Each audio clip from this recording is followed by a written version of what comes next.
almost 8 months ago, a Pivot Airlines crew on layover in Dominican Republic discovered and reported contraband to the RCMP and the Dominican police while preparing for a flight from Dominican to Canada.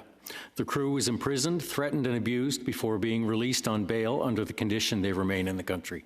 The crew has not been charged or interviewed about the crime that they reported. Transport Canada, your ministry, has in its possession video evidence that shows the direct involvement of unrelated third parties placing the contraband on the aircraft. This shows that the Canadian flight crews that travel to and from the Dominican Republic are clearly at risk. Canadian labour unions, ALPA, QP and Unifor have already advised their 70,000 airline members to exercise extreme caution when travelling to the Dominican Republic.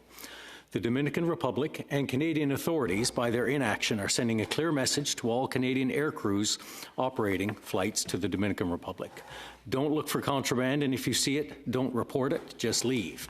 If you report as the rules require, you will be detained indefinitely without charge, even when there's clear video evidence showing their innocence. Minister, with this evidence, what is your department doing? What is the federal government doing that will bring this crew, these Canadians, back home? And will Canada reconsider its bilateral agreement that allows commercial flights between the Dominican Republic and Canada pending the release of this crew?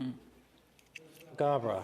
Senator, I'm grateful to you for bringing this point up because this is an extremely urgent matter. I've been following this issue since it started. I met with the CEO of Pivot Airline. I have met with the Dominican Republic ambassador to Canada to register my concerns.